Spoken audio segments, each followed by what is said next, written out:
Oke, Bismillahirrahmanirrahim. Assalamualaikum warahmatullahi wabarakatuh. Selamat pagi adik-adik semuanya. Semoga kita selalu sehat dan selalu dalam lindungan Allah Subhanahu wa Ta'ala.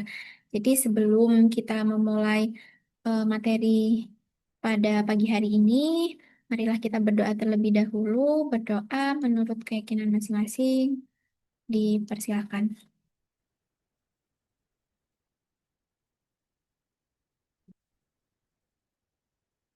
Oke, berdoa selesai.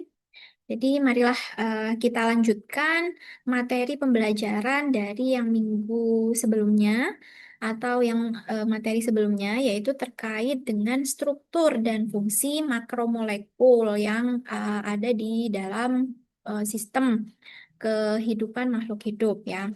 Yaitu salah satunya adalah sistem struktur dan fungsi dari protein dan asam amino, di mana pada protein ini merupakan polimer atau rantai susunan asam amino yang banyak dan tersusun dari asam amino serta merupakan komponen utama sel pada hewan dan juga sel pada manusia, di mana protein ini juga berfungsi sebagai penyusun tubuh kita, yaitu protein di dalam makanan berfungsi sebagai zat utama dalam pembentukan dan pertumbuhan.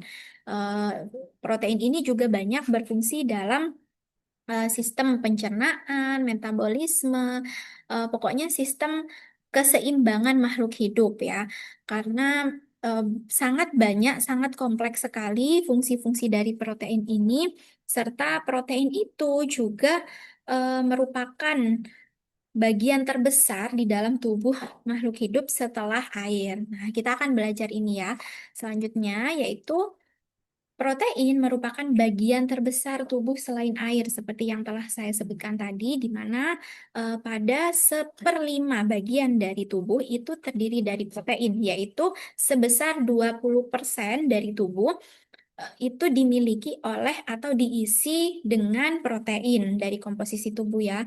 Nah, dari 20% ini setengahnya, yaitu 50% itu terdapat di otot, di bagian otot. Jadi protein eh, penyusun tubuh itu 50%-nya yang ada di dalam tubuh itu terdapat di otot, di mana pada bagian otot sangat beragam, sangat bervariasi fungsi-fungsi dari protein, yaitu contohnya seperti elastisitas sendi-sendi, kemudian untuk kekuatan, memberikan kekuatan dan stretching ya pada otot, kemudian ada pada saat kita bergerak, membantu pergerakan makhluk hidup dan lain sebagainya. Nah, jadi setengahnya dari protein yang ada di dalam tubuh itu terdapat di otot.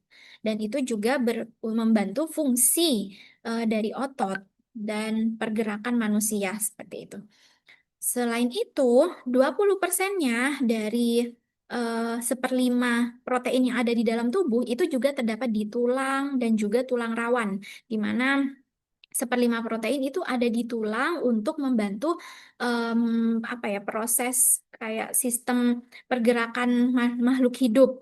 Contohnya pada saat kita melakukan aktivitas, melakukan pergerakan, kemudian kita melakukan olahraga ya workout. Nah, di situ protein juga berfungsi untuk sistem kekuatan tubuh. Pada saat tubuh melakukan apa angkat beban dan lain sebagainya. Nah, itu juga merupakan fungsi dari protein. Nanti kita akan belajar lebih lanjut macam-macam dari protein yang berada di otot, berada di tulang dan tulang rawan. Kemudian selanjutnya 10% dari protein yang ada di dalam tubuh itu juga terdapat di kulit. Nah, protein itu juga berfungsi untuk elastisitas kulit, kelembapan kulit, dan juga mengatur kekeringan maupun kelembapan dari kulit ya. Jadi juga berperan dalam sistem apa ya, kayak produksi keringat, kemudian sistem kekeringan pada kulit maupun kelembapan pada kulit. Nah, itu juga diperankan oleh protein yang berada di jaringan kulit. Kemudian selanjutnya, selebihnya 20% dari protein yang tersebar di jaringan lain, yaitu seperti di cairan tubuh, contohnya ada di darah, kemudian ada di urin, ada di eh, apa lagi cairan yang ada di dalam tubuh, sitoplasma dan lain sebagainya ya. Kemudian ada juga protein yang berfungsi untuk membentuk enzim atau protein yang berfungsi untuk membantu cara kerja enzim, untuk mempercepat kinerja dari enzim, yaitu sebagai koenzim ya, untuk membantu atau mempercepat reaksi dari enzim seperti itu. Kemudian ada juga protein yang berubah atau dirubah bentuknya menjadi hormon. Nah, ini juga salah satu jenis dari protein di mana hormon itu akan berfungsi sesuai spesifikasi di mana dia ditempatkan. Jadi kalau di otot berarti untuk sistem elastisitas tubuh, kalau di tulang untuk sistem kekuatan tubuh, kalau di kulit berarti dia juga berperan dalam proses ini ya, regulasi suhu untuk mengatur suhu tubuh dan lain sebagainya. Nah, itu pada hormon. Kemudian juga protein sebagai pengangkut zat gizi, di mana biasanya protein itu terdapat di dalam cairan darah atau sistem peredaran darah. Jadi, protein itu juga terkandung di dalam darah untuk transportasi nutrisi-nutrisi yang diperlukan oleh tubuh. Protein itu nantinya akan menyebar melalui ikatan darah yang nantinya akan didistribusikan ke mendistribusikan nutrisi-nutrisi yang penting ke seluruh tubuh atau jaringan seperti itu. Dan selanjutnya, protein juga berfungsi dalam matriks intraseluler. Jadi dia juga berperan dalam seluler ya, yaitu berikatan dengan reseptor intraseluler untuk apa? Biasanya dalam proses ini regulasi atau transport translasi DNA, sintesis DNA, pembentukan mRNA dan lain sebagainya. Nah, itu juga diperankan oleh protein. Kemudian selanjutnya, peran vital atau peran penting yang sangat utama dari asam amino yaitu yang pertama adalah sebagai prekursor. Nah, asam amino ini merupakan monomer ya, monomer di mana apabila dia berikatan dengan banyak asam amino jenis lain yang akan membentuk rantai ikatan polimer. Nah, nantinya dia akan membentuk protein. Jadi, protein itu merupakan susunan dari ikatan rantai asam amino yang panjang, sehingga membentuklah suatu protein dengan fungsi tertentu yang spesifik di dalam tubuh. Ya, sampai di sini bisa dipahami ya, adik-adik.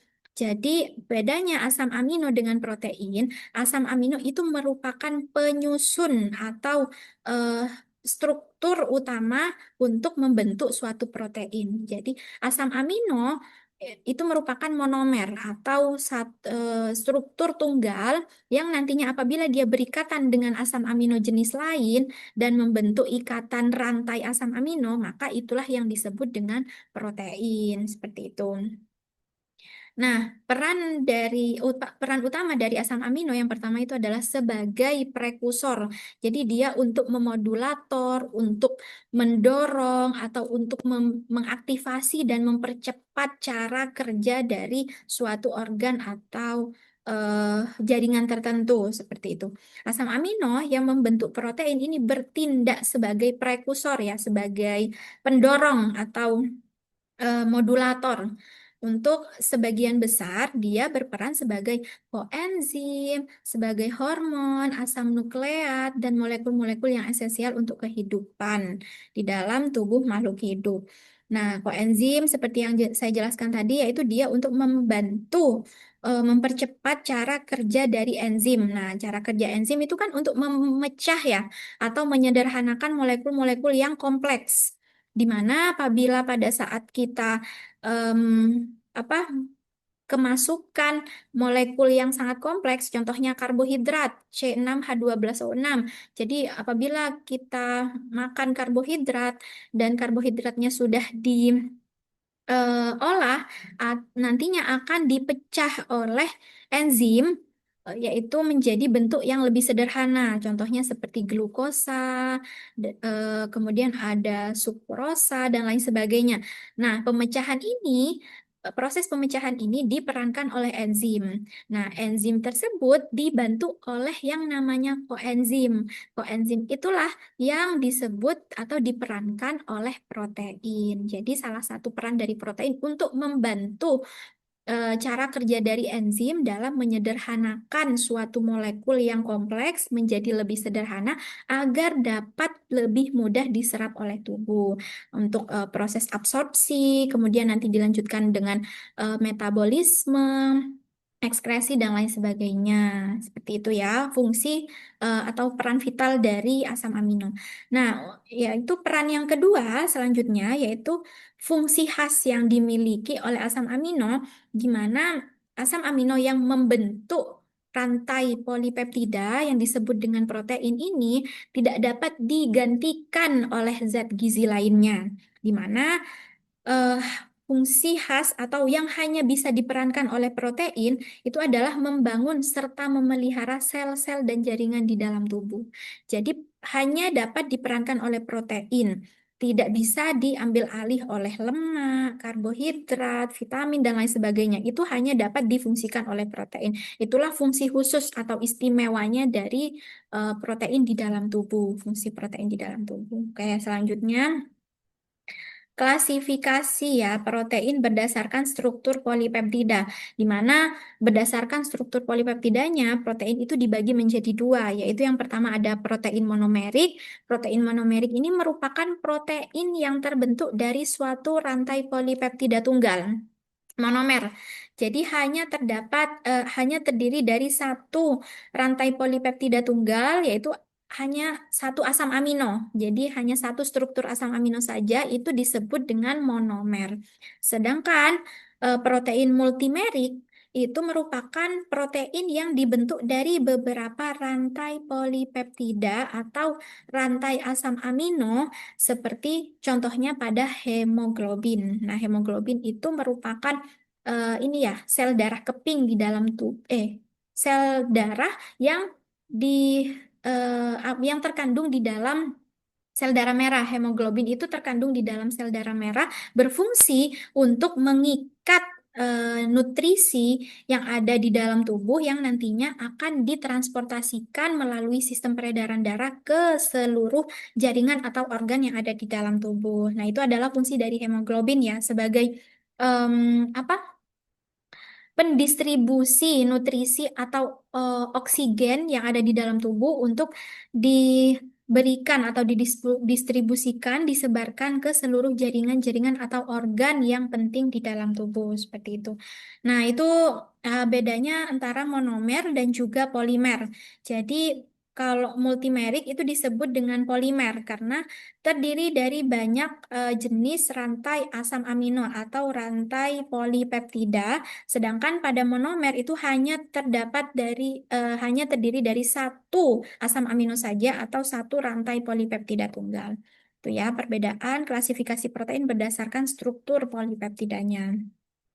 Kemudian selanjutnya fungsi protein di dalam tubuh. Nah, yang pertama yaitu ada fungsi struktural di mana protein ini berperan dalam fungsi struktural atau mekanik ya.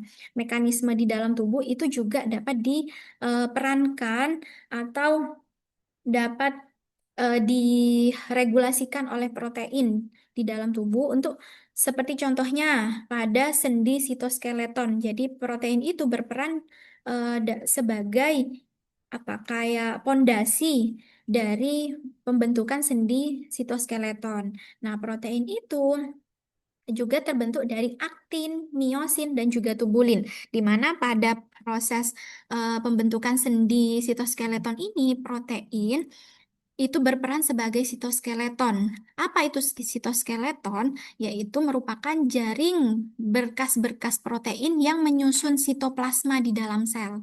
Jadi itu sebagai apa ya? Kayak pembungkus sitoplasma dari yang ada di dalam sel dan itu mengandung atau terdiri dari tiga jenis filamen atau tiga layer ya, tiga jenis pondasinya. Yang pertama itu ada mikrofilamen. Mikrofilamen ini yang bersifat fleksibel dan terbentuk dari aktin serta miosin. Kemudian fungsinya itu berperan dalam proses pergerakan sel. Jadi yang dapat menggerakkan sel atau membuat sel dapat berpindah-pindah dinamis itu adalah karena kandungan dari mikrofilamen. Nah, mikrofilamen ini juga mengandung aktin dan juga miosin, di mana dia berperan dalam proses pergerakan sel, endositosis, dan juga eksositosis. Kemudian selanjutnya, sitoskeleton itu juga mengandung mikrotubulus, di mana mikrotubulus ini bersifat kokoh, yaitu eh, agar sel tidak mudah rusak atau apoptosis ya, di mana kerusakan sel itu kan juga ada yang disebut dengan apoptosis dan juga ada yang disebut dengan nekrosis. Kalau kerusakan sel yang apoptosis itu kerusakan sel yang terstruktur, jadi sel yang memang sudah waktunya rusak atau sudah tidak berfungsi secara alami, maka nantinya akan diregulasi atau dibersihkan secara otomatis oleh tubuh. Sedangkan kalau sel nekrosis itu merupakan sel yang mati gara-gara adanya induksi bahan-bahan berbahaya atau toksisitas dari dalam tubuh.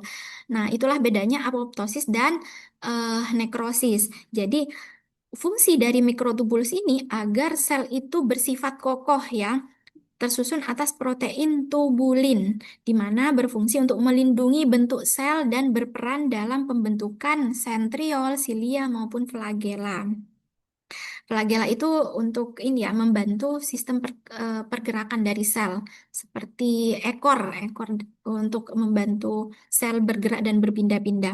Nah, mikrotubulus ini berfungsi agar sel itu tidak mudah pecah atau yaitu yang saya sebutkan tadi, lisis ya. Istilahnya adalah lisis atau pecah. Jadi itu diperankan oleh mikrotubulus, pembungkus dari sel. Kemudian selanjutnya sitoskeleton juga memiliki bagian atau layer yang terbentuk dari filamen intermediate. Apa itu filamen intermediate? Yaitu struktur yang berbentuk serat mirip tali ya. Ini ya adik-adik. Jadi kalau ini merupakan gambaran dari mikrofilamen, dia berbentuk seperti spiral, sedangkan mikrotubul dia berbentuk seperti paralon atau apa ya? Tabung di mana dinding-dindingnya itu terdiri dari anyaman yang kuat. Jadi dia sangat sangat kokoh seperti itu. Sedangkan pada filamen intermediate berbentuk seperti serat mirip tali, seperti ini ya. Tersusun atas protein filamen kecuali pada sel kulit. Pada sel kulit itu tidak memiliki sitoskeleton dan lebih stabil atau sangat terikat berfungsi untuk menjaga bentuk sel. Jadi sitoskeleton ini merupakan pembungkus dari sel ya, agar sel itu tidak mudah rusak atau pecah seperti itu. Nah, itu diperankan oleh protein. Kembali lagi, peran protein itu sangat kompleks di dalam tubuh. Jadi, eh, kita harus memahami sedikit demi sedikit apa saja peran dan fungsi serta struktur protein di dalam tubuh. Nah, fungsi selanjutnya dari protein yaitu sebagai sistem kekebalan tubuh. Protein ini sangat berfungsi dalam sel leukosit ya, sel darah putih, di mana dalam sel darah putih itu terkandung banyak sekali yang namanya protein untuk sistem kekebalan tubuh atau protein untuk imunitas atau yang disebut dengan imunologi ya. Kita akan belajar terkait dengan imunologi, yaitu merupakan protein yang terlibat dalam sistem kekebalan tubuh sebagai antibodi yang melindungi dari infeksi dan juga penyakit. Jadi fungsi protein dalam sistem kekebalan tubuh yaitu sebagai antibodi atau ini ya sebagai garda terdepan untuk melawan antigen atau patogen jahat yang masuk ke dalam tubuh. Nah, itu diperankan oleh antibodi yang termasuk dalam protein. Apa nama-nama antibodinya? Yaitu disebut sebagai imunoglobulin atau yang disingkat menjadi IG ya. Nah, Imunoglobulin atau antibodi ini dibagi menjadi 5 macam. Yang pertama ada IgG, yang kedua ada IgM, IgA, IgA, kemudian ada IgD. Nah, antibodi dari kelima macam antibodi ini dia berperan dengan perannya masing-masing. Jadi spesifik. Kalau IgG itu merupakan antibodi yang paling banyak di dalam tubuh dan berfungsi untuk memberikan kekebalan jangka panjang, yaitu biasanya dalam penyakit-penyakit kronik ya. Atau subkronik itu kan sangat panjang jangkanya. Contohnya seperti diabetes mellitus, hipertensi, itu kan merupakan penyakit subkronik atau kronik yang biasanya terjadi dalam jangka waktu yang panjang. Kemudian ada IgM atau imunoglobulin M yang berfungsi pada saat muncul pertama kali saat infeksi awal. Jadi pada saat kita terkena jarum atau ada luka-luka terbuka, jatuh dan ada lukanya itu mengeluarkan seperti cairan putih. Nah, itu adalah IgM. IgM terkandung di dalam itu. Jadi seperti lendir yang apabila kulit tergores, kulit bagian luar epidermis itu tergores dan mengeluarkan cairan berwarna putih bening, itulah merupakan pertahanan awal dari sistem imun tubuh, yaitu yang diperankan oleh IgM atau imunoglobulin M ini. Nah, selanjutnya ada IgA atau imunoglobulin A, di mana imunoglobulin A ini banyak terkandung di dalam cairan tubuh seperti pada air liur, air mata, dan juga lumen usus. Fungsinya macam-macam, yaitu untuk melindungi mata. Kalau pada air mata ya, untuk melindungi mata dari infeksi. Kemudian air liur untuk melindungi mulut dari mikroba-mikroba atau patogen yang masuk bersamaan dengan makanan yang kita makan. Kalau pada lumen usus itu untuk melindungi mukosa-mukosa usus dari goresan-goresan atau infeksi yang mungkin eh, terbawa pada saat kita memakan atau pada saat kita beraktivitas, patogennya itu masuk ke dalam usus sehingga IgA ini akan secara langsung mengenali patogen tersebut dan ini ya menghadang patogen tersebut di bagian-bagian tertentu, yaitu pada bagian mulut dengan dalam bentuk air liur, pada bagian mata dalam bentuk air mata, dan juga pada lumen usus seperti itu.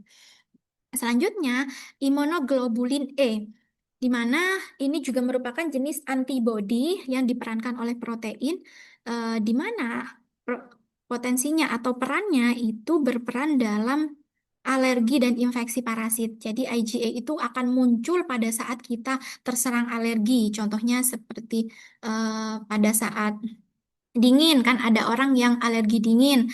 Nah, orang yang alergi dingin itu akan cenderung memiliki gejala seperti bersin, flu, ya, kemudian gatal-gatal dan ada demam. Nah, disitulah IgA ini akan berperan sebagai antibodi untuk menanggulangi masalah mikroba-mikroba atau parasit yang masuk atau patogen yang masuk ke dalam tubuh dalam perannya di dalam kondisi alergi seperti itu ya.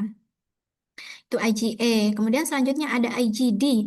Nah, imunoglobulin D ini berperan atau terdapat pada permukaan sel B. Jadi, kita akan spesifik nanti berbicara tentang sel B dan juga sel T. Kalau sel T itu merupakan ini ya sistem kekebalan tubuh tahap awal atau pada saat kita terserang mikroba atau parasit. Nah, yang pertama kali akan menjadi garda terdepan atau menghadang patogennya itu adalah sel T. Kemudian apabila sel T sudah tidak mampu menghadang mikrobanya tersebut atau mikrobanya itu sudah resisten terhadap sel T, maka nantinya akan diperankan oleh sel B. Nah, sel B inilah yang merupakan em, nama lain dari antibodi, yaitu sistem pertahanan kedua atau sistem pertahanan lanjutan setelah sel T. Kalau sel T itu merupakan sistem pertahanan awal dan sel B ini merupakan sistem pertahanan lanjutan. Jadi, Masya Allah sekali ya, Allah itu eh, menciptakan sel-sel yang tidak kasat mata di dalam tubuh dan itu sangat berfungsi untuk sistem pertahanan tubuh manusia agar tidak terserang sakit, agar setiap hari kita dapat beraktivitas meskipun kita sudah capek, lelah, dan banyak terserang atau terpapar lingkungan, polusi, dan lain sebagainya. Kenapa kita masih sehat? Ya karena peran-peran dari sel-sel antibodi ini yang berperan di dalam tubuh dan itu fungsinya sangat sibuk sekali ya mereka, sangat aktif sekali. Jadi setiap hari apabila ada mikroba, mereka akan langsung mengenali, akan langsung mendeteksi dan juga menghadang atau langsung mematikan patogen tersebut. Itu diperankan oleh beberapa jenis-jenis antibodi di dalam tubuh, yaitu sebagai protein ya, sebagai protein di dalam tubuh seperti itu. Nah, selanjutnya sampai di sini kita paham ya fungsi protein sebagai fungsi struktural dan juga sistem kekebalan tubuh. Selanjutnya kita akan belajar tentang sitokin. Nah, sitokin ini juga merupakan protein tergolong dalam protein di mana dia merupakan turunan dari sel B yang tadi.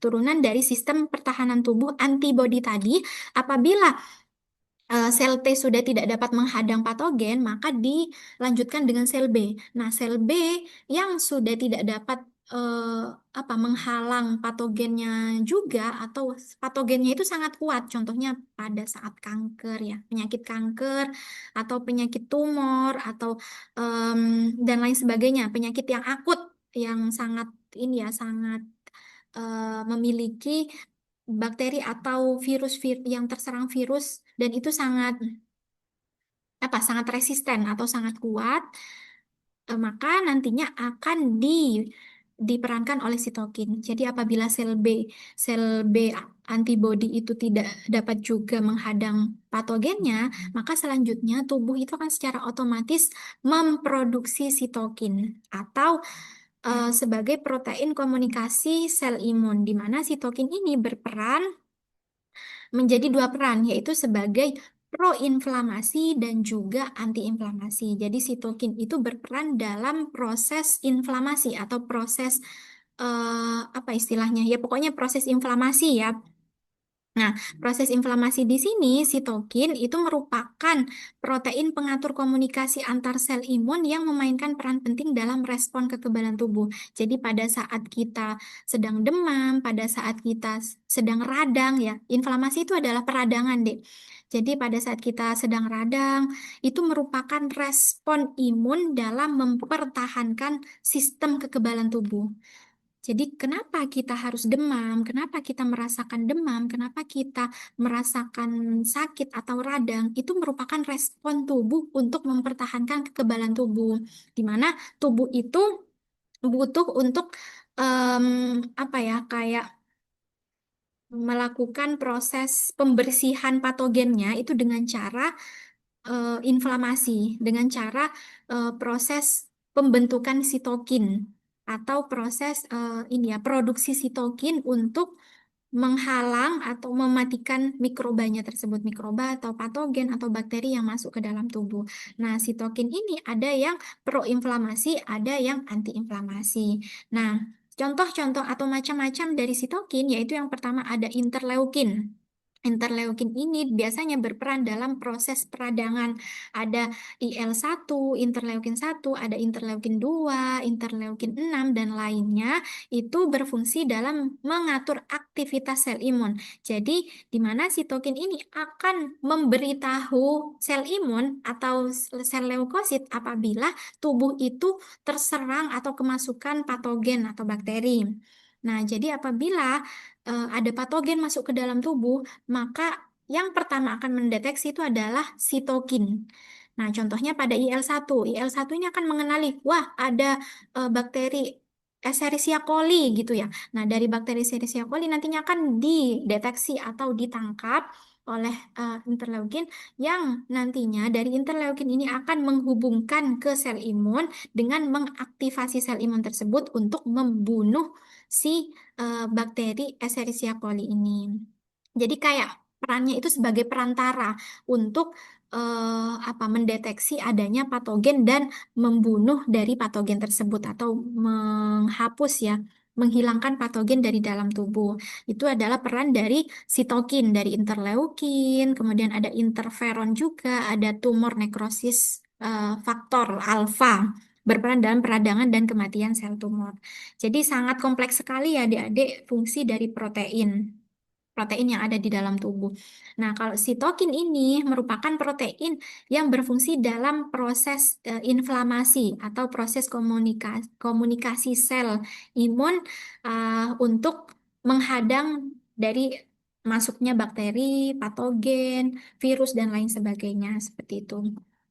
Selanjutnya, yaitu protein sebagai hormon, di mana protein sebagai hormon itu ada beberapa macam. Yang pertama ada contohnya hormon peptida, di mana hormon peptida ini tersusun dari rantai-rantai asam amino pendek. Dan itu sangat bervariasi ya fungsinya. Nah, protein sebagai hormon juga terdapat pada insulin. Insulin itu kan merupakan hormon ya, hormon insulin, di mana dia juga terdapat protein di dalamnya atau mengandung protein. Nah, fungsinya untuk mengatur kadar glukosa di dalam darah, yaitu untuk ini ya regulator sistem regulator glukosa di dalam darah. Apabila darah itu terlalu over kandungannya atau volumenya di dalam darah, apabila glukosanya itu terlalu banyak di dalam darah, maka insulin akan em, mengkomunikasikan atau menyampaikan pesannya ke ini ya pankreas, di mana nanti akan diolah atau apa diregulasi.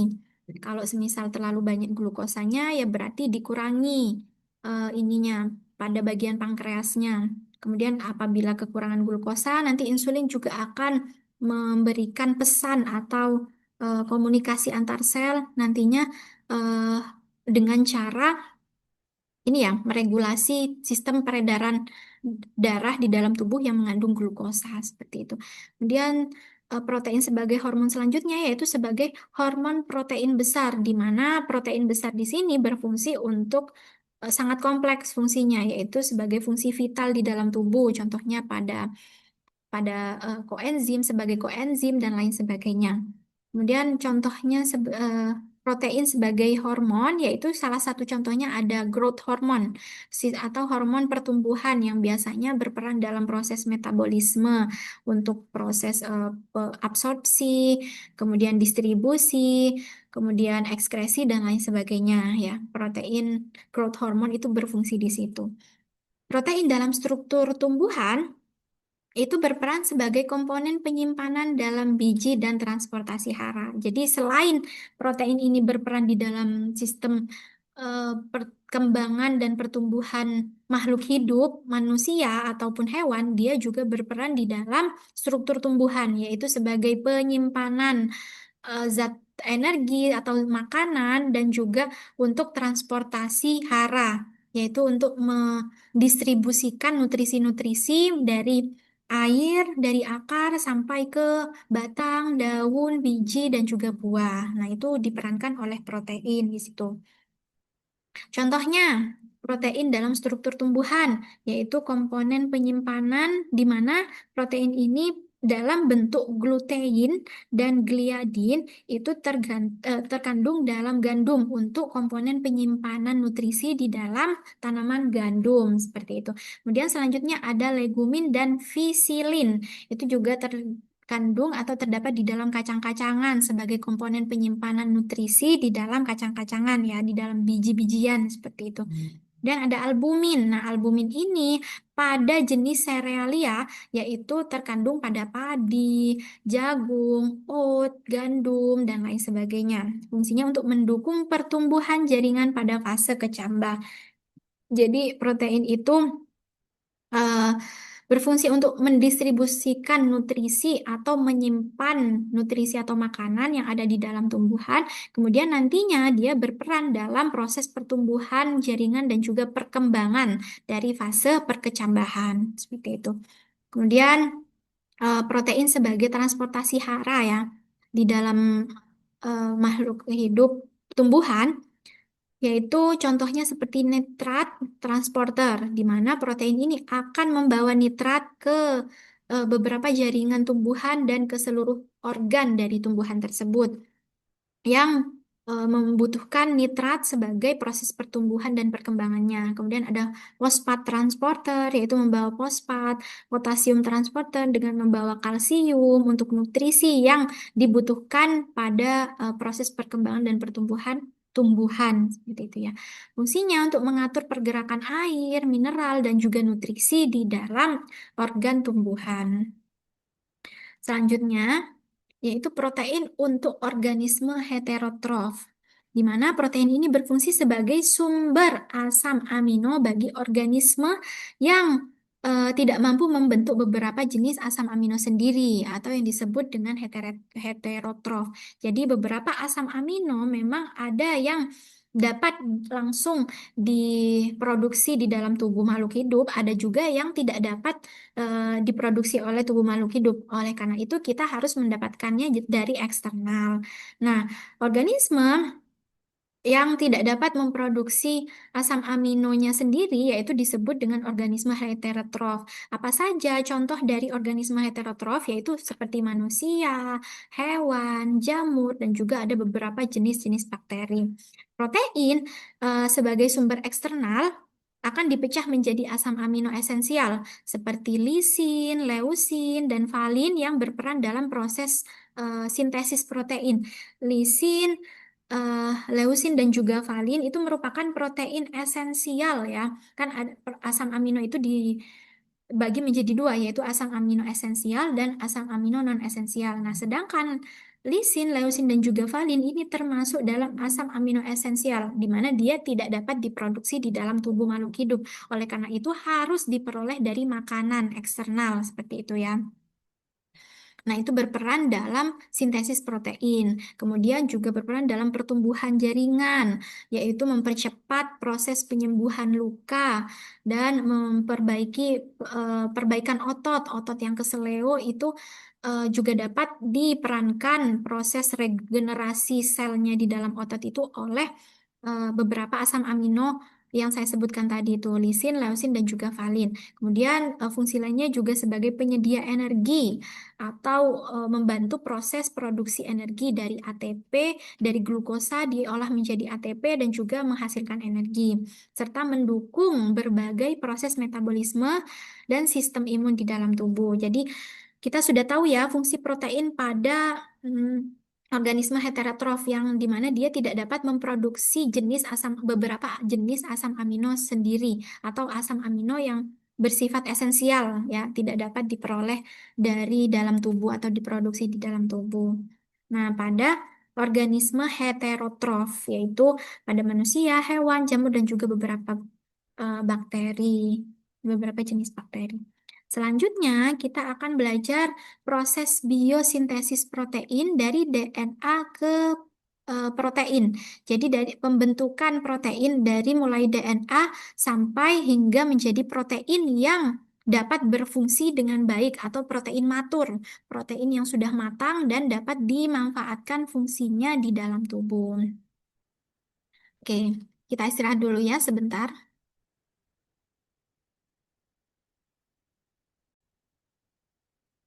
Oke, kita lanjutkan.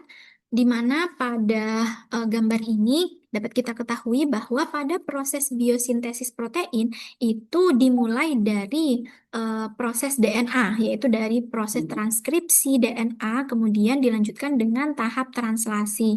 Nah, pada proses biosintesis protein ini, di mana tahap pertama yaitu dimulai dengan eh, informasi genetik dari DNA disalin menjadi mRNA atau yang disebut dengan messenger RNA. Jadi dari DNA dirubah ACGT yang dimiliki basa-basa nitrogen yang dimiliki oleh DNA nantinya akan ditranskripsi atau dirubah menjadi ke bentuk mRNA atau messenger mRNA di dalam inti sel. Jadi proses transkripsi ini terjadi di dalam inti sel seperti itu ya adik-adik.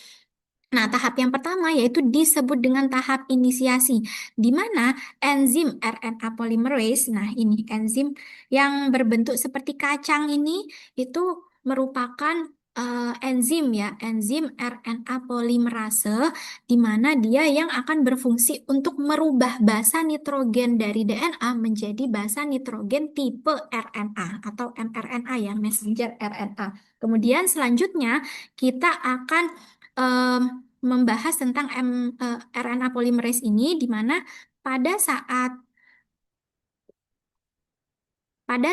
tubuh itu memproduksi atau biosintesis protein, tubuh akan merubah dari basa nitrogen DNA, yaitu terdiri dari ACGT ya, adenin, kemudian ada sitosin, guanin, dan juga timin. Itu yang merupakan basa nitrogen yang dimiliki oleh DNA. Dari ACGT ini akan dirubah oleh RNA polymerase menjadi basa nitrogen tipe RNA. Di mana tipe RNA itu kan berarti ACGU ya. Dari ACGT dirubah menjadi ACGU. Dari DNA dirubah menjadi mRNA. Nah, ACGU itu apa saja? Adenin, sitosin, guanin, dan juga urasil. Jadi dari T itu dirubah menjadi U apabila dia telah melalui proses dari enzim inisiasi dari enzim RNA polimerase ini. Nah, setelah dia dirubah, maka akan susunannya itu akan berubah juga. Jadi T dirubah menjadi U karena sudah dirubah dari DNA menjadi mRNA di sini. Itu pada tahap inisiasi enzim RNA polimerase akan menempel pada daerah promotor DNA, kemudian nantinya dia akan dielongasi. Elongasi ini merupakan proses pembacaan ya, merupakan proses transkripsi atau pembacaan untayan DNA yang tadi saya jelaskan ACGT itu dirubah menjadi ACGU. Nah, dari DNA, untayan DNA itu akan menyusun basa mRNA, basa nitrogen dari mRNA komplementer, yaitu dari timin dirubah menjadi urasil. Karena dari DNA ditranskripsi menjadi mRNA, seperti itu.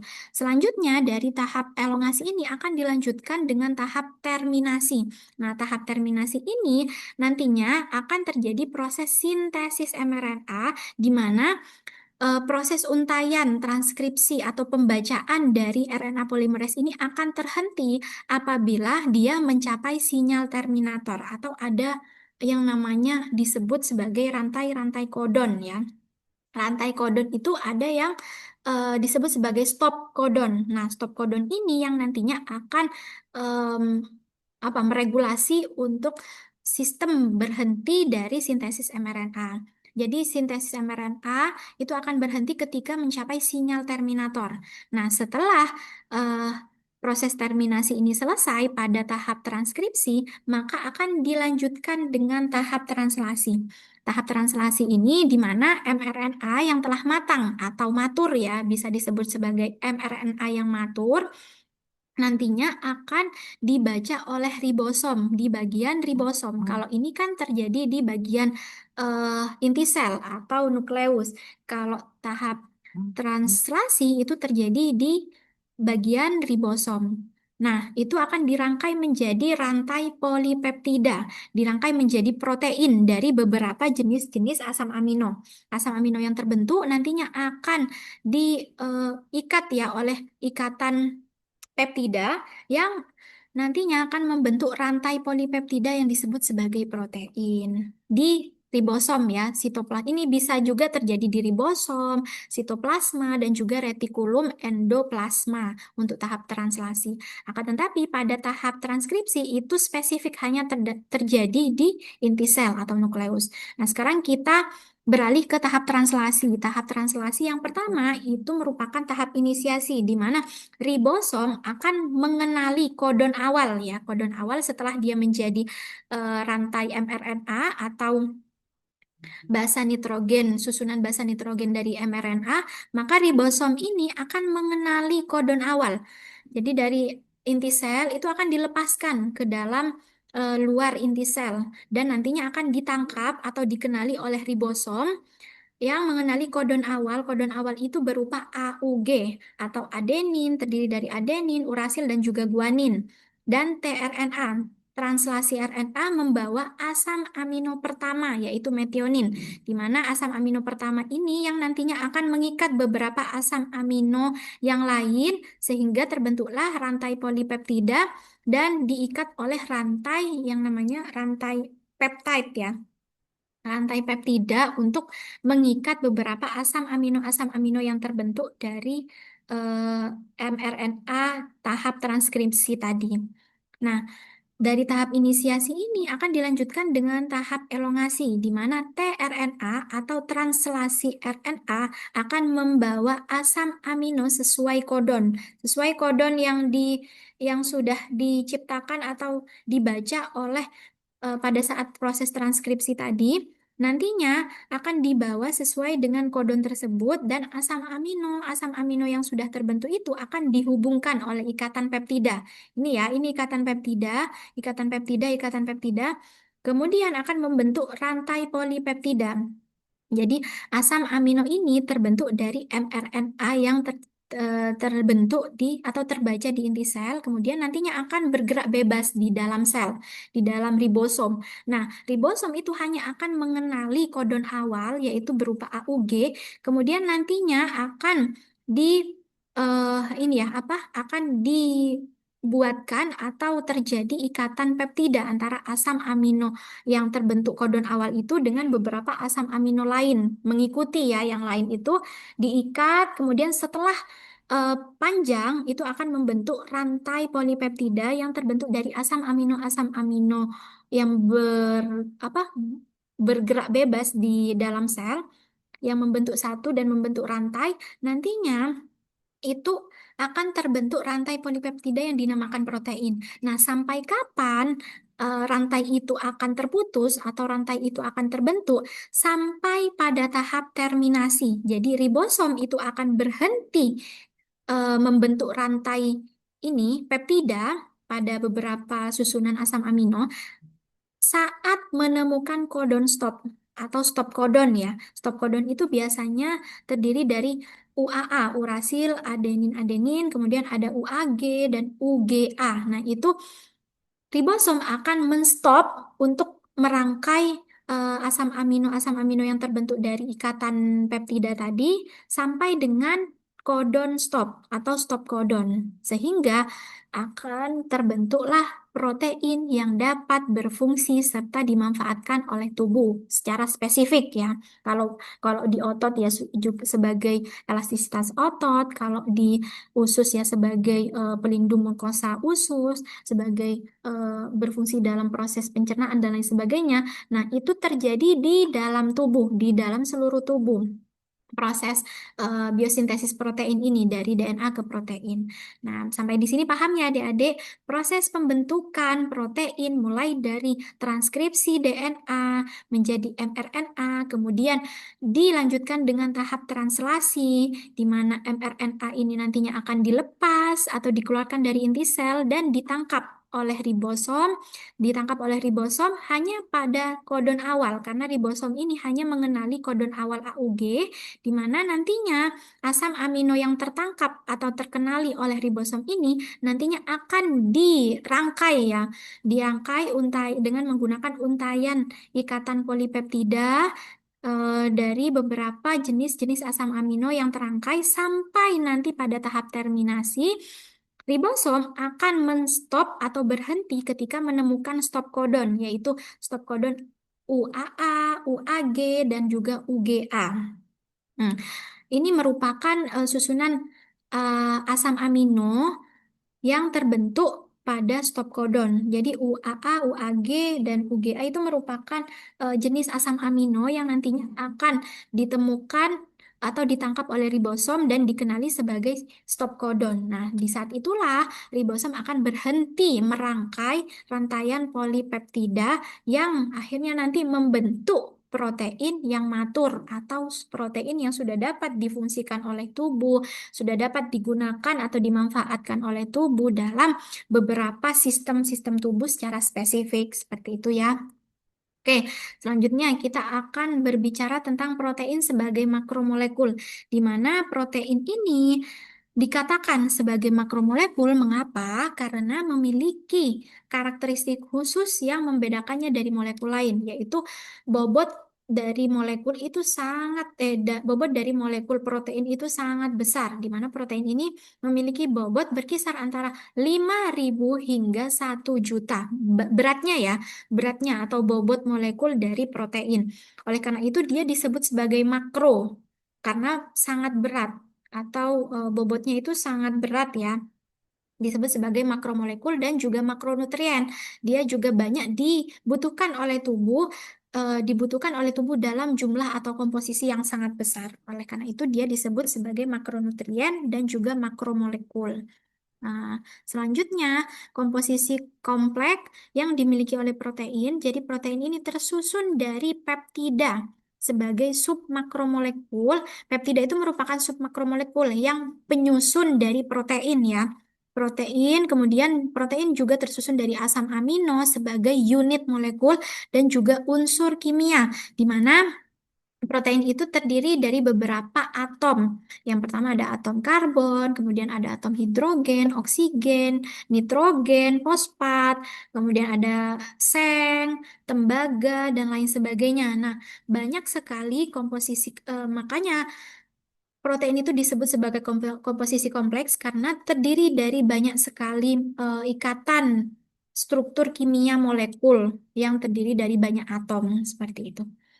Selanjutnya, keragaman yang tinggi. Protein itu sangat bervariasi ya adik-adik. Jadi banyak sekali jenis-jenis dari protein. Ada sebagai enzim, ada sebagai struktur penyusun tulang, kemudian sebagai apa lagi? Sebagai hormon dan lain sebagainya, sebagai sistem imun. Jadi sangat tinggi variasi dari protein.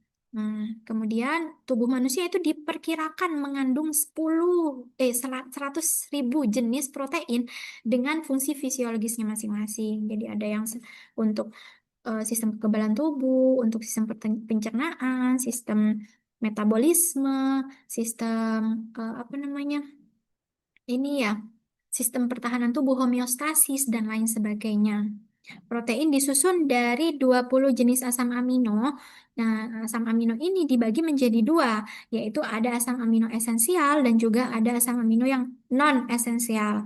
Sebanyak 9 asam amino esensial, di mana esensial ini berarti dia harus diperoleh dari makanan eksternal atau dari luar tubuh manusia ya. Jadi eh, asam amino esensial ini tidak dapat diproduksi secara auto atau yang disebut dengan heterotrof tadi itu ya. Jadi manusia itu tidak dapat ada beberapa jenis asam amino yang tidak dapat diproduksi oleh makhluk hidup, manusia, hewan dan lain jamur dan lain sebagainya. Sedangkan yang 11 asam amino non esensial ini itu dapat diproduksi secara langsung oleh tubuh atau yang disebut dengan non esensial.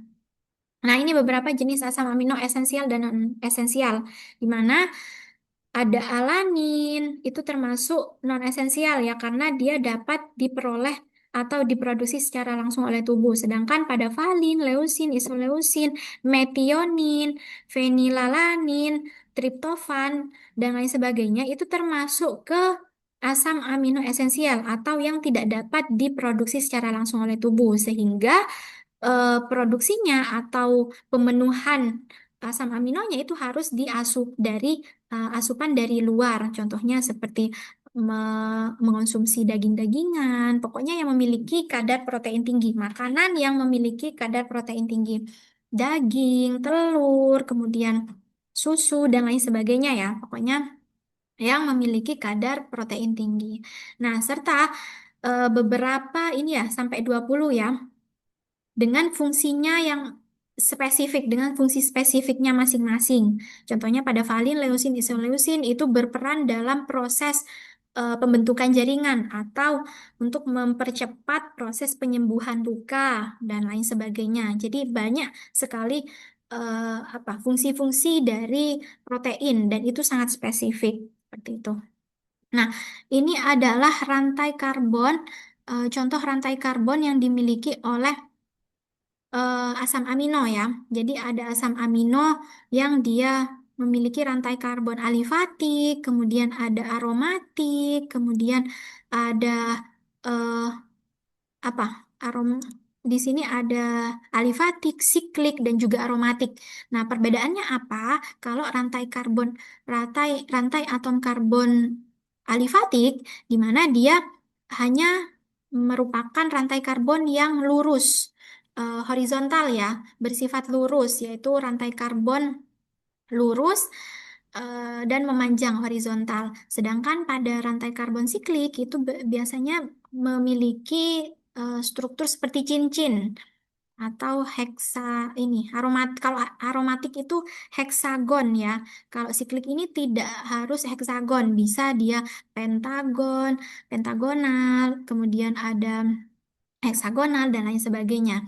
Pokoknya dia bersifat lingkaran atau berbentuk seperti cincin siklik ya.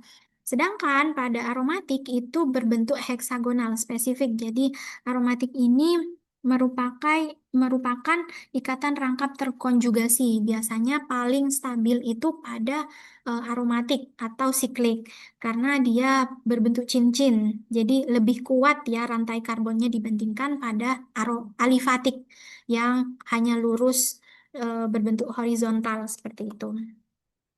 Nah, itu merupakan jenis-jenis asam amino esensial dan non-esensial. Jadi di sini kita sudah ketahui ya bahwa perbedaan antara asam amino yang esensial dan juga asam amino yang non-esensial.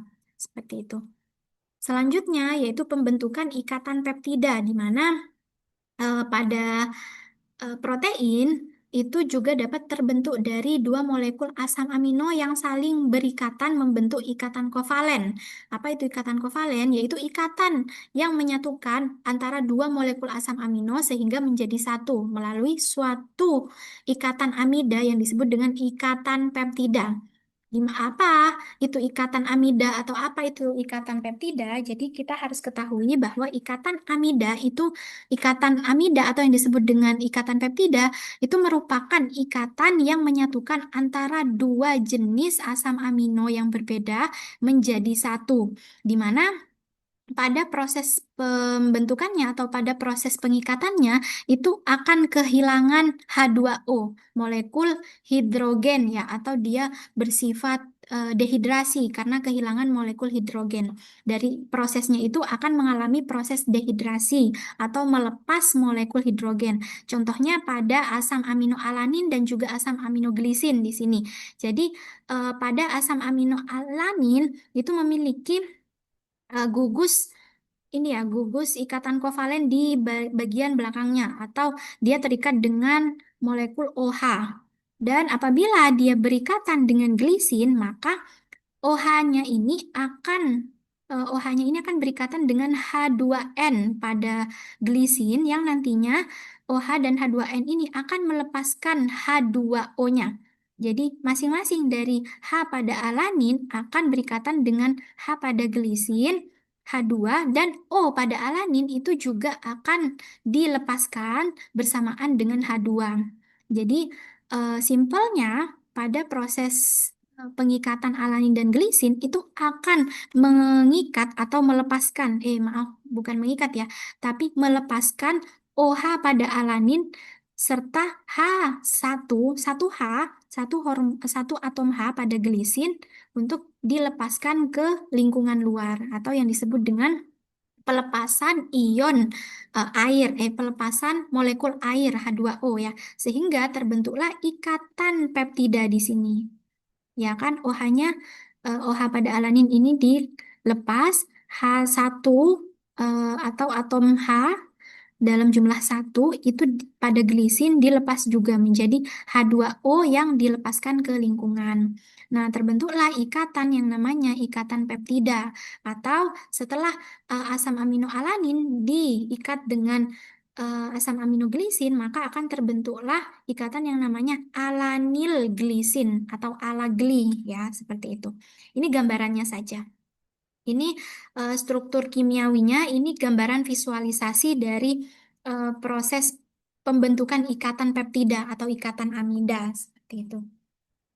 Selanjutnya, yaitu penggolongan protein berdasarkan fungsi, di mana protein ini berbagai macam ya bentuknya. Jadi ada protein yang bisa membentuk enzim, protein yang bisa membentuk transport, ya, protein sebagai protein transport. Contohnya seperti gula maaf, gula darah ya. Maksudnya sistem peredaran darah di mana darah itu mengandung protein di dalamnya. Jadi protein itulah yang nantinya akan berfungsi sebagai transport oksigen maupun nutrisi-nutrisi yang dibutuhkan oleh tubuh.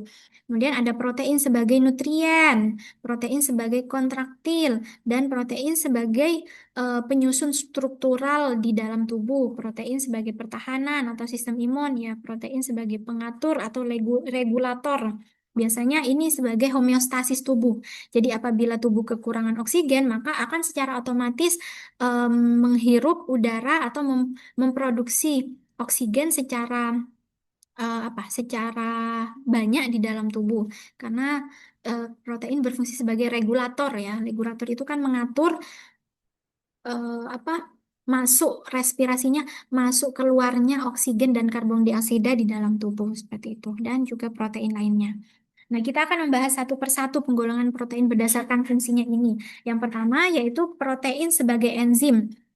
Gimana protein sebagai enzim ini berfungsi sebagai katalisator? Ya, dapat kita ketahui bahwa katalisator itu adalah suatu zat yang dapat mempercepat fungsi enzim tanpa ikut bereaksi. Seperti itu.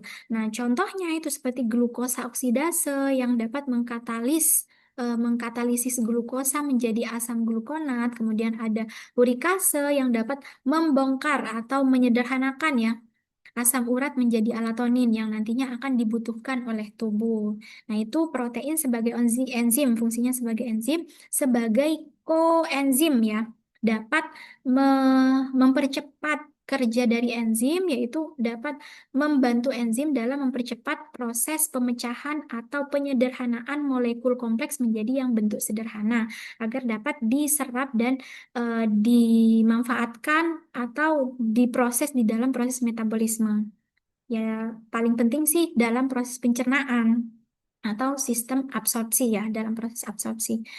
Pencernaan nutrisi-nutrisi yang diperlukan dan sangat penting bagi tubuh. Nah, disitulah posisi protein yang berfungsi sebagai enzim atau koenzim, seperti itu. Kemudian selanjutnya ada protein transport, di mana protein ini berfungsi sebagai transportasi untuk mendistribusikan molekul-molekul atau nutrien yang zat-zat yang masih berfungsi atau bermanfaat di dalam tubuh. Contohnya, protein ini akan mengikat dan membawa molekul atau ion dari satu organ ke organ lainnya. Contohnya, misalnya pada hemoglobin. Nah, hemoglobin ini merupakan protein yang membawa oksigen melalui aliran darah dari jantung ke jaringan yang memerlukan untuk menghasilkan energi. Jadi, hemoglobin ini berfungsi untuk mengikat oksigen di dalam darah yang nantinya akan membawa oksigen tersebut bersamaan dengan aliran darah, sistem peredaran darah dari jantung ke seluruh jaringan. Itulah fungsi dari hemoglobin agar beberapa organ-organ di dalam tubuh kita itu tidak kekurangan oksigen ya. Karena kalau kekurangan oksigen itu bisa jadi nanti terjadi penyakit-penyakit tertentu, contohnya seperti aterosklerosis, kemudian ada yang disebut sebagai apa gagal jantung, kemudian jantung koroner dan lain sebagainya. Itu sangat kompleks ya apabila tubuh kekurangan suatu oksigen pada jaringan-jaringan atau organ tertentu. Nah, itulah yang diperankan oleh hemoglobin, di mana hemoglobin ini merupakan protein yang berfungsi sebagai transporter di dalam tubuh untuk mendistribusikan oksigen ke dalam jaringan atau organ yang dapat menghasilkan energi. Biasanya nanti terkait dengan proses pembentukan energi, yaitu proses produksi energi dari ATP, pemecahan glukosa, dan lain sebagainya, hingga terbentuklah energi. Selanjutnya, penggolongan protein berdasarkan fungsi. Yang pertama, yang ketiga Tiga berarti ya. Yang ketiga itu ada protein nutrien, di mana protein nutrien ini berfungsi sebagai cadangan makanan yang dibutuhkan untuk pertumbuhan dan perkembangan makhluk hidup. Contohnya pada alfa-albumin itu merupakan protein utama putih telur, kasein, dan sebagai sumber protein utama dalam susu, di mana tubuh itu sangat membutuhkan protein-protein tersebut untuk sistem apa ya, memperlancar sistem imunitas, kemudian ada sistem metabolisme, sistem pencernaan, dan lain sebagainya ya. Itu sebagai protein nutrien. Selanjutnya ada protein kontraktil. Di dalam sel organisme, protein ini berperan untuk bergerak seperti aktin dan miosin. Jadi protein kontraktil ini protein yang dinamis. Dia dapat membantu proses pergerakan dari sel karena mengandung terdiri dari aktin dan juga miosin, di mana aktin dan miosin ini juga terdapat pada mikrofilamen tadi ya, yang berfungsi untuk memperlancar atau membantu pergerakan sel agar sel itu dapat dinamis dan bergerak kemana-mana untuk menjalankan fungsinya di dalam tubuh makhluk hidup seperti itu. Contohnya pada tubulin itu membentuk mikrotubul yang berfungsi sebagai zat utama penyusun flagela dan silia yang dapat menggerakkan sel. Jadi sel itu memiliki flagela dan silia, di mana flagela dan silia ini berfungsi untuk menggerakkan sel atau sebagai organ pergerakan sel seperti itu. Nah, selanjutnya ada protein struktural, di mana protein ini berfungsi dalam menyangga atau membangun struktur biologi makhluk hidup.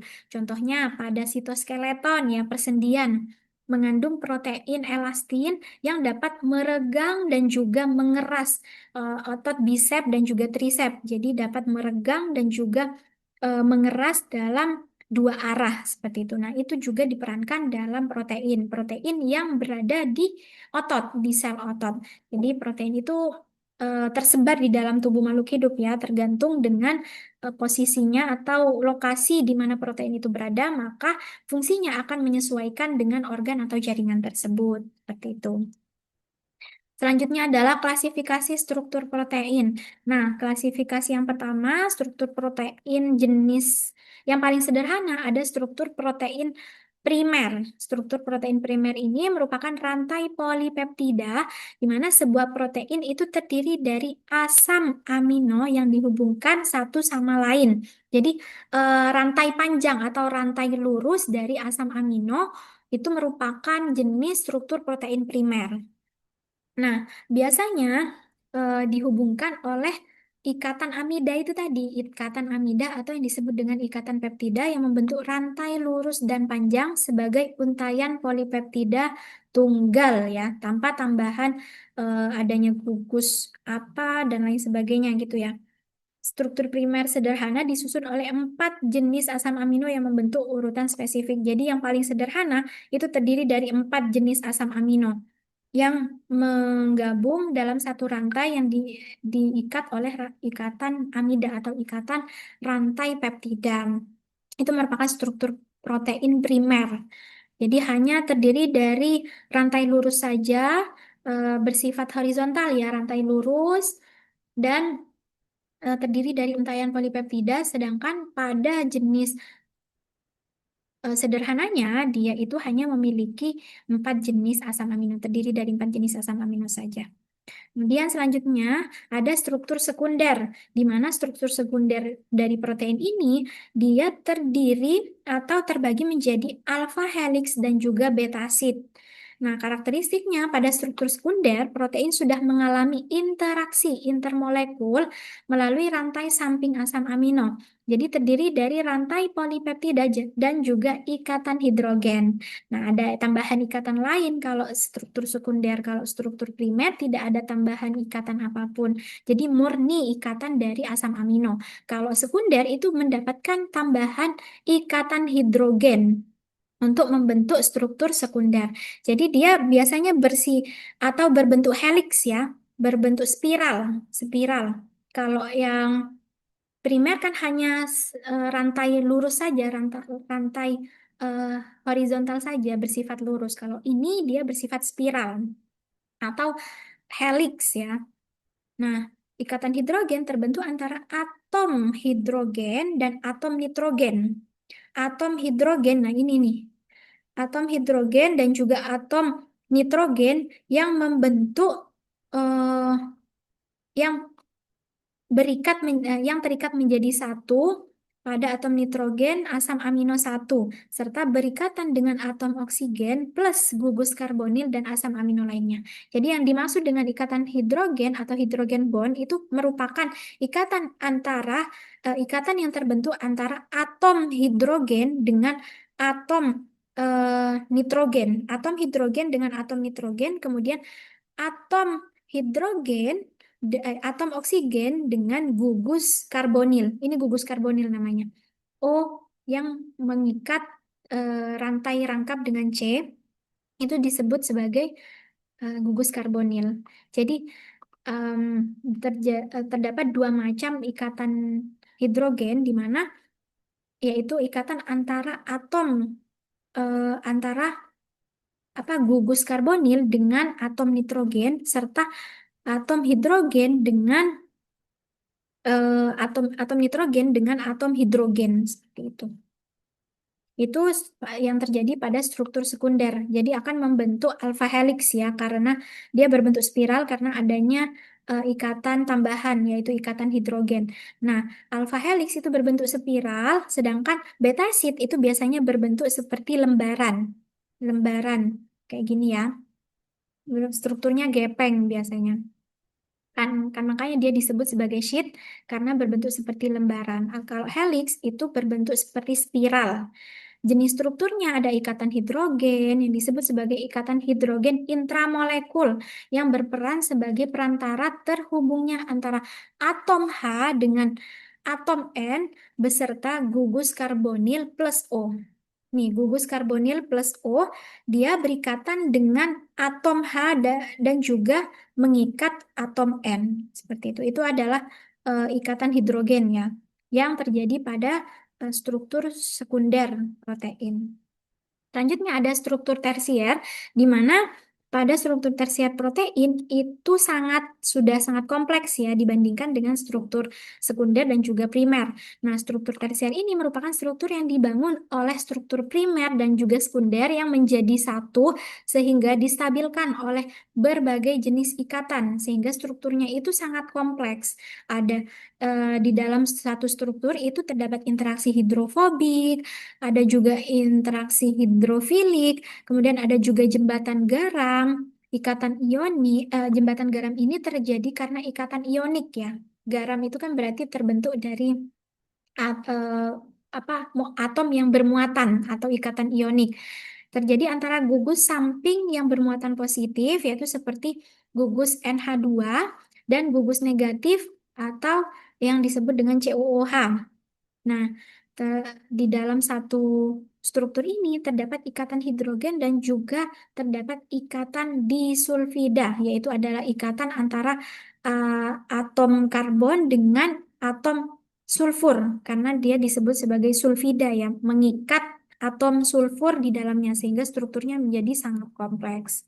Sebentar, saya eh, izin cas laptop terlebih dahulu. Oke, kita lanjutkan.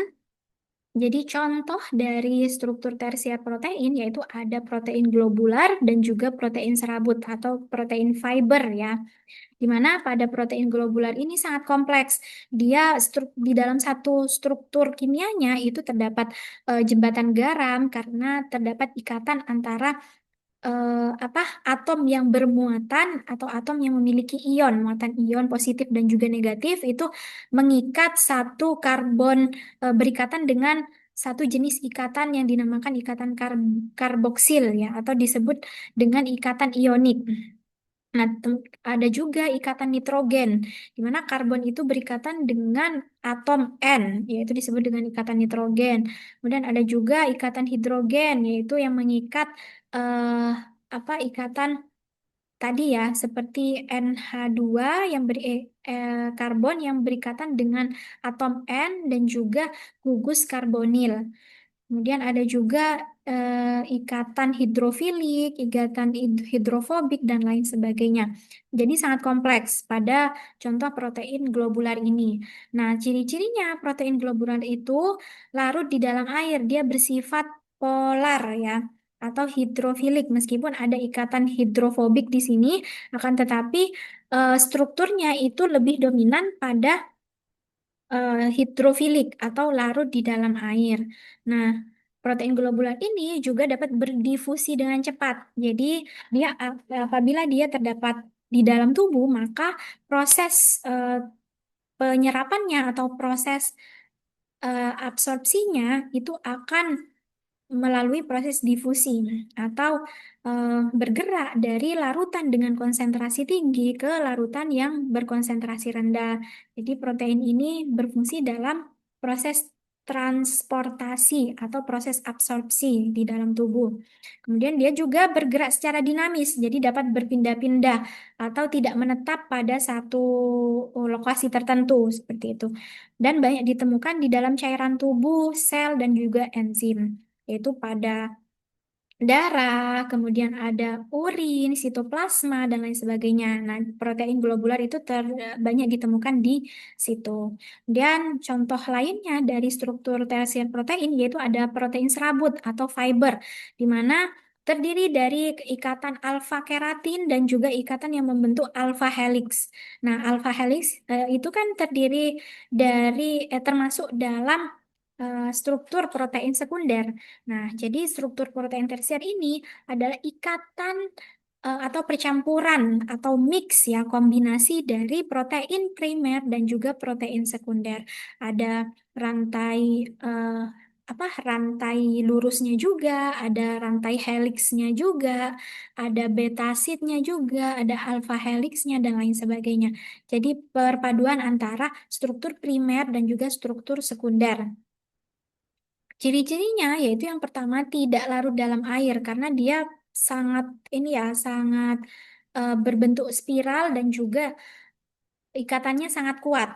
Jadi di sini proteinnya itu tidak akan larut di dalam air atau bersifat hidrofobik karena membentuk ikatan yang sangat erat, ikatan sangat kuat sehingga tidak bersifat polar seperti itu.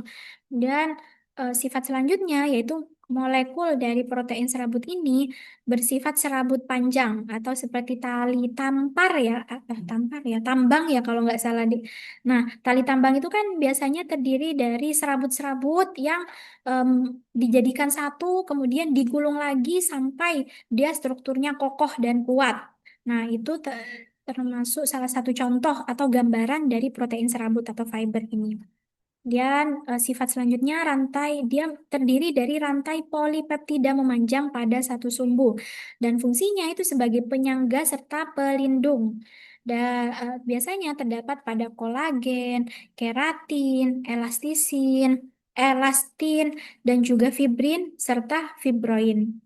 Biasanya protein ini juga terdapat pada jaringan otot, kemudian tulang ya, karena berfungsi untuk penyangga dan pelindung agar tidak rusak ya organ-organ atau sel-sel serta jaringan di dalam tubuh.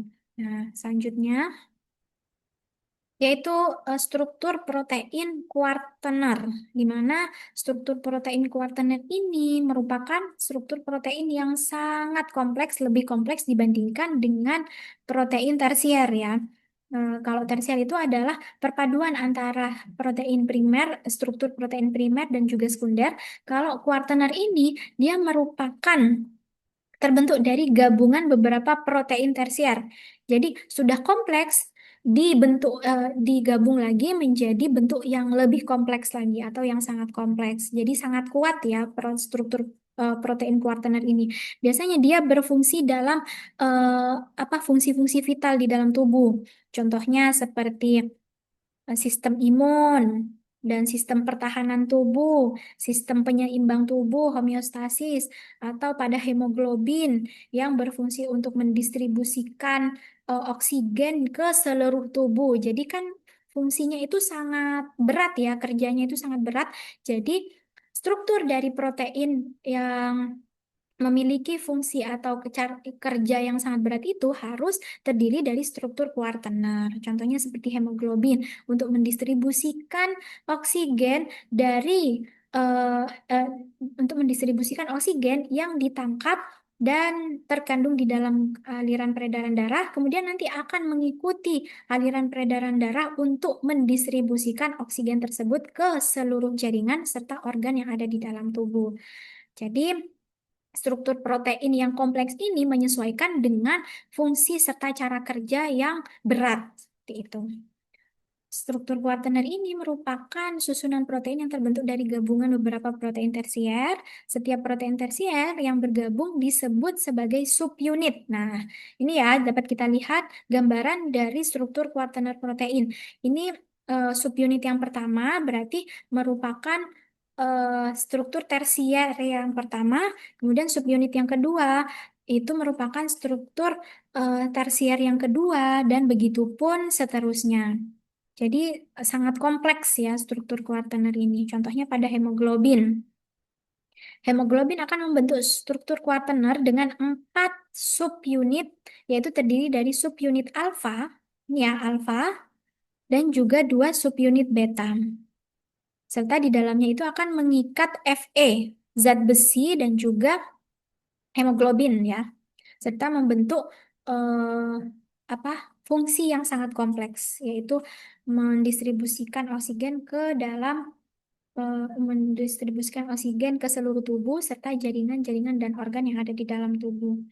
Nah, ini merupakan perbedaan bentuk dari struktur protein yang sangat sederhana sampai dengan struktur yang sangat kompleks.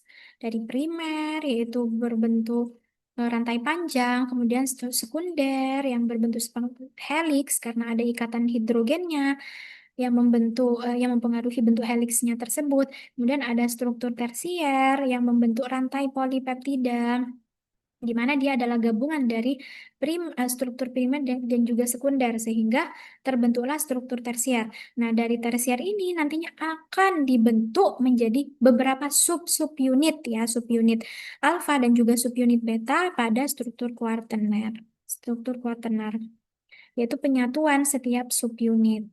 Protein sederhana adalah protein yang hanya terdiri dari molekul-molekul asam amino primer ya. Itu adalah protein sederhana. Sedangkan protein gabungan adalah protein yang terdiri dari protein gugus yang bukan protein. Contohnya ada struktur sekunder, tersier, dan juga kuartener.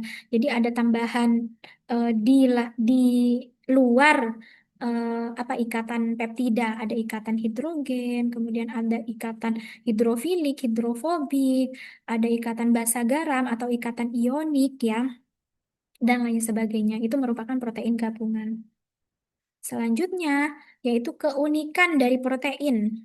Apa saja keunikan dari protein? Yang pertama, protein itu dapat dianalogikan sebagai suatu kalimat dan asam amino yang merupakan alfabet yang menyusun kalimat tersebut. Jadi, protein itu merupakan suatu rangkaian kalimat atau rangkaian paragraf yang disusun dari beberapa kata-kata atau kalimat tertentu sehingga membentuk suatu paragraf.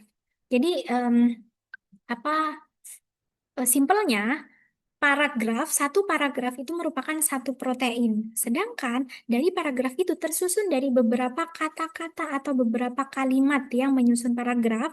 Nah, kata-kata atau kalimat tersebut itu disebut sebagai asam amino. Seperti itu ya. Kemudian urutan khas. Masing-masing protein memiliki jumlah dan urutan asam amino yang khas itu terbentuk dari apa ya? Dari ikatan ribosom yang mengenali rantai-rantai basa rantai-rantai basa ini pada mRNA. Nah, nantinya akan dirangkai menjadi satu jenis rangkaian ikatan polipeptida yang membentuk beberapa ikatan-ikatan asam amino yang khas serta menentukan struktur tiga dimensi dan fungsi biologisnya. Nah, itu jadi rangkaian ikatan-ikatan dari asam amino, urutan dari asam amino yang dirangkai dalam satu rangkaian itu akan menentukan bentuk tiga dimensinya dan juga fungsi biologisnya. Jadi kalau Kalau di otot berarti dia fungsinya sebagai elastisitas. Nanti apa visualisasi struktur tiga dimensinya seperti apa itu akan ditentukan dari urutan atau ini ya, ya urutan dari struktur asam amino eh, penyusunnya seperti itu. Peran sebagai enzim. Protein berperan sebagai enzim yang dapat mempercepat reaksi kimia di dalam tubuh. Yaitu contohnya seperti pemecahan molekul dari yang kompleks menjadi lebih sederhana. Itu protein yang berperan sebagai enzim. Dan protein itu disusun dari 20 jenis asam amino, baik yang esensial maupun yang non-esensial, tergantung pada ini ya, fungsi biologisnya dan juga struktur tiga dimensinya, seperti itu. Nah, apa saja sumber protein yang dapat kita temui di lingkungan sehari-hari atau protein non-esensial yang tidak dapat diproduksi atau eh, dibuat oleh tubuh dalam secara otomatis seperti itu. Protein hewani. Sumber protein hewani itu dapat kita temui, yaitu berasal dari daging, daging-dagingan, daging sapi, daging ayam, daging kambing, dan lain sebagainya. Itu merupakan sumber protein hewani. Kemudian ada ikan, ada ayam, telur, dan juga susu. Keju ini juga termasuk pada susu kan, terbuat dari susu. Yogurt itu juga sangat bagus ya, Dek, bagi sumber protein untuk mencukupi zat gizi makro di dalam tubuh, makronutrien di dalam tubuh. Dan sedangkan pada protein nabati itu jenis-jenisnya ada apa saja? Yaitu ada kacang-kacangan, kacang polong, kacang tanah, kacang hijau, eh, kacang merah atau red bean dan lain sebagainya itu termasuk dalam sumber protein nabati. Serta ada tempe, ada tahu, dan lain sebagainya itu termasuk dalam sumber protein nabati yang dapat kita temui di lingkungan sehari-hari, di pasar, di Superindo ya biasanya kita kalau belanja, tapi kalau anak kos biasanya ke pasar ya. Oke, protein ini dibutuhkan untuk pertumbuhan, proses pertumbuhan, perkembangan, pembentukan otot, pembentukan sel-sel darah merah. Ya, apabila kita kekurangan protein, maka akan mempengaruhi produksi dari albumin. Ova albumin itu kan berfungsi untuk memproduksi sel darah merah di dalam tubuh. Jadi kalau kita kekurangan protein, maka tubuh akan secara otomatis em, mengurangi produksi dari ova albumin. Nah, kekurangnya eh, komposisi dari ova albumin itu akan mengurangi proses produksi dari sel-sel darah merah karena sel-sel darah merah itu diperankan oleh ova albumin. Seperti itu. Jadi kalau kita kekurangan eh, asupan ova albumin atau kekurangan asupan protein, maka akan juga bisa dapat mempengaruhi penyakit anemia, kemudian pusing dan lain sebagainya karena kekurangan produksi sel-sel darah merah di dalam tubuh. Nah, selain itu protein juga dibutuhkan untuk pertahanan tubuh terhadap penyakit ya, sistem imun ya, dan juga enzim serta hormon itu akan kekurangan cara kerjanya atau tidak maksimal fungsinya, serta sintesa jaringan-jaringan badan lainnya. Contohnya seperti eh, apa perbaikan sel-sel darah, perbaikan sel-sel kulit apabila kita terdapat luka itu akan kalau kita mencukupi kebutuhan harian protein di dalam tubuh itu akan mempercepat proses penyembuhan luka dan lain sebagainya. Terus reaksi-reaksi di dalam protein. Jadi apabila kita praktikum ya biasanya ini terjadi di dalam praktikum karena kimia gizi atau em, biasanya kita juga akan mereaksikan yang namanya reaksi Milon dan juga uji Biuret. Di mana pada reaksi Milon dan uji Biuret ini berfungsi untuk mengetahui atau mengidentifikasi adanya reaksi-reaksi khas protein atau untuk mendeteksi adanya protein atau tidak pada suatu bahan tertentu. Nah, pada reaksi Milon itu bereaksi secara spesifik dengan menggunakan gugus fenol yang terdapat pada asam amino tirosin di dalam protein. Jadi apabila gugus fenol ini direaksikan pada reaksi Milon, maka akan bereaksi dengan asam amino yang terdapat di dalam protein tersebut dan akan mendeteksi adanya protein di dalam suatu produk tertentu yang direaksikan atau sampelnya itu ya. Apabila reaksi ini ditambahkan pada larutan protein, maka akan menghasilkan endapan berupa endapan putih yang dapat berubah menjadi merah oleh pemanasan. Nah, itu berarti apabila dia terdapat endapan putih dan menjadi merah saat dipanaskan, itu akan mendeteksi adanya protein di dalam eh, suatu sampel tersebut. Kemudian pada uji Biuret, di mana uji ini digunakan untuk mendeteksi adanya ikatan peptida. Ikatan peptida atau yang disebut dengan ikatan amida ya, di mana nantinya akan melepaskan atau terjadi proses dehidrasi, yaitu pelepasan molekul hidrogen pada saat terbentuknya ikatan peptida di dalam suatu sampel tersebut. Ion Cu, tembaga ya, dalam suatu basa akan bereaksi dengan atom N. Ini untuk apa proses reaksi kimianya ya pada ikatan peptida yang sudah terbentuk di dalam protein. Nah, ikatan peptida ini akan menyebabkan larutan berubah menjadi ungu. Tandanya berarti di dalam sampel tersebut positif mengandung protein. Seperti itu. Ikatan peptida terbentuk dari reaksi kondensasi. Disebut dengan reaksi kondensasi karena pelepasan molekul hidrogen dengan adanya ikatan antara COOH dan NH2, yaitu merupakan dua asam amino yang menghasilkan CONH dan air. Nah, airnya ini nantinya akan dilepaskan ke udara atau ini ya diuapkan. Nah, itulah yang disebut sebagai reaksi kondensasi seperti itu. Yang terakhir, bahaya dari kekurangan protein ya. Yang pertama adalah akan menyebabkan kerontokan rambut, di mana kekurangan protein itu bisa berakibat fatal seperti kerontokan rambut ya di tubuh manusia karena rambut itu terdiri dari 97 sampai dengan 100% mengandung protein. Protein apa? Protein keratin. Nah, biasanya protein keratin itu kan eh, termasuk dalam struktur kuartener dari struktur protein. Jadi apabila kita kekurangan protein itu akan mengakibatkan keratin di dalam eh, apa yang terkandung di dalam rambut makhluk hidup itu eh, ikatannya itu tidak akan kuat. Sedangkan struktur keratin itu struktur kuartener pada keratin itu sangat kuat kan. Apabila kita kekurangan protein, maka fungsinya itu akan berkurang serta akan terlepas dari tubuh makhluk hidup seperti itu. Itu kerontokan rambut ya. Yang pertama, apabila kita kekurangan protein, jadi kalau kekurangan protein, berarti kalau rambut rontok itu tandanya kita kekurangan protein. Jadi kalau kalian mengalami em, kondisi rambut rontok, maka harus cepat-cepat banyak makan makanan yang mengandung tinggi protein. Siapa tahu nanti sudah tidak rontok lagi seperti itu. Eh, Kecuali apabila dia dipengaruhi oleh stres ya. Kalau stres kan beda lagi nanti ceritanya.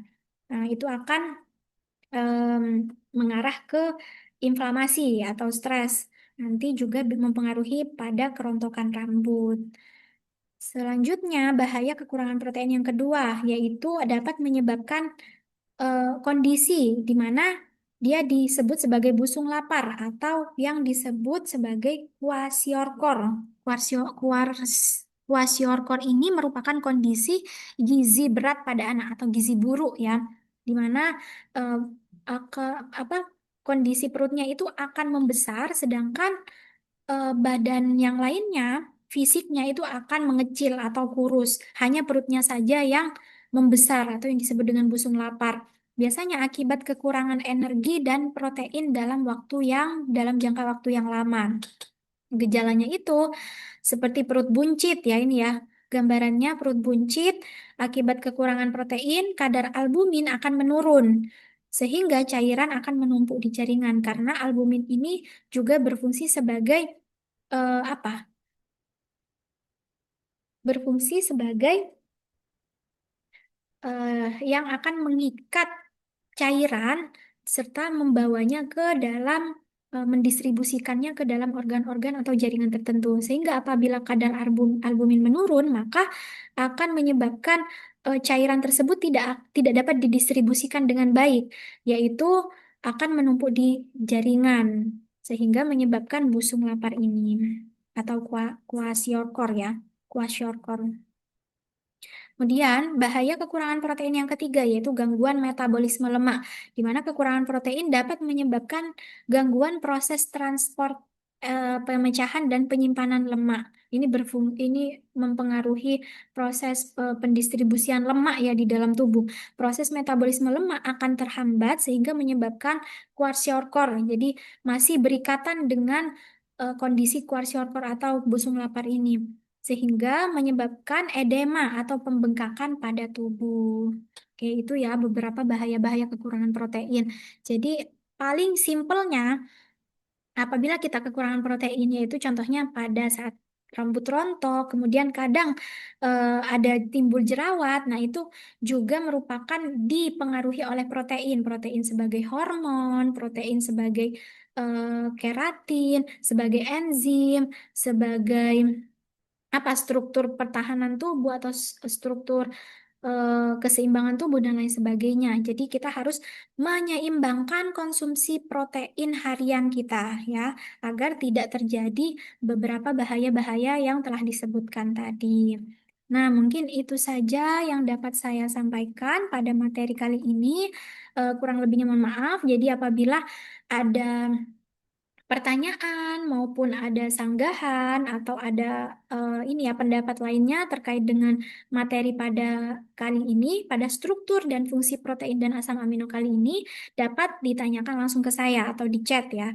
Adik-adik, oke, terima kasih banyak atas waktunya sudah mendengarkan materi protein dan asam amino pada struktur dan fungsinya. Saya mohon maaf apabila ada kesalahan kata, kurang lebihnya mohon maaf. Wassalamualaikum warahmatullahi wabarakatuh.